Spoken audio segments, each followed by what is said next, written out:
ఆలయం అనేది చాలా ప్రత్యేకమైనటువంటి ఆలయం. ఎందుకంటే ఈ ఆలయంలో ఉన్నటువంటి గర్భగుడిలో విగ్రహం అనేది ఉండదు. అయితే మీకు ఒక డౌట్ రావచ్చు, దేవుడి యొక్క విగ్రహం అనేది లేకుండా పూజలు అనేది ఎలా చేస్తారని. ఎందుకంటే ఇక్కడ శివుడిని ఆత్మానంద స్వామిగా పూజిస్తారు. అంటే ఆత్మ అనేది మన కంటికి ఎలా కనిపించదో ఇక్కడ ఉన్నటువంటి దేవుడి యొక్క విగ్రహం కూడా మన కంటికి కనిపించదని భక్తులు నమ్ముతారు. ఇంకో విషయం, ఏ ఆలయంలోనైనా నవగ్రహాలు అనేటివి మండపంలో ఉంటాయి. కానీ ఈ ఆలయం విషయానికి వస్తే నవగ్రహాలు అనేటివి ఒక స్తంభం మీద చెక్కబడి ఉంటాయి. అందుకే ఈ ఆలయంలో స్వామివారికి నైవేద్యంగా పెట్టే అన్నం నుంచి వచ్చే ఆవిరిని దైవంగా భావిస్తారు.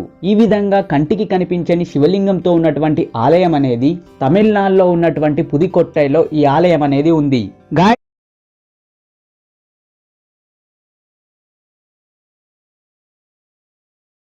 గాయ్స్, శివుడి యొక్క నివాసం అనేది ఎలా ఉంటుందో మీకు తెలుసా?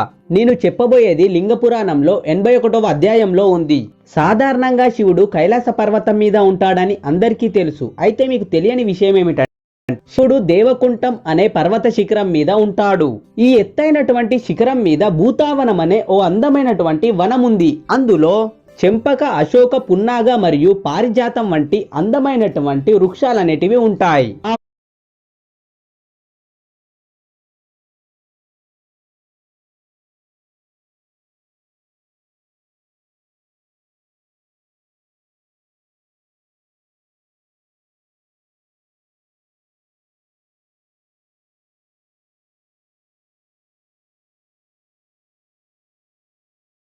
గాయ్స్, ఈ వీడియోలో ఆంధ్రప్రదేశ్లో ఉన్నటువంటి లేపాక్షి టెంపుల్ గురించి ఇంట్రెస్టింగ్ ఫ్యాక్ట్స్ అనేటివి చెప్పుకుందాం.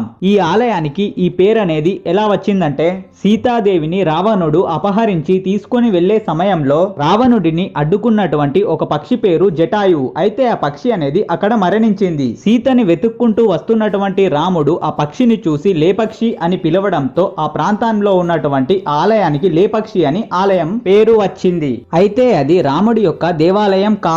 ఆ ఆలయంలో పూజలందుకుంటున్నటువంటి దేవుడు వీరభద్రుడు. ఇతడు శివుడి యొక్క కేశాల నుండి జన్మించాడు. నెంబర్ 2, ఈ ఆలయాన్ని నిర్మించినటువంటి ఇంజనీర్ విరూపణ. తను ఈ ఆలయాన్ని సగం నిర్మించడానికే విజయనగర సామ్రాజ్యంలో ఉన్నటువంటి ఖజానా మొత్తం ఖాళీ చేశాడట. దీనితో రాజుకు కోపం వచ్చి విరూపణ కళ్ళనేటివి పీకివేశాడు. అయితే అప్పుడు పడినటువంటి రక్తం అనేది ఇప్పటికీ మనం గుడిలో చూడవచ్చు.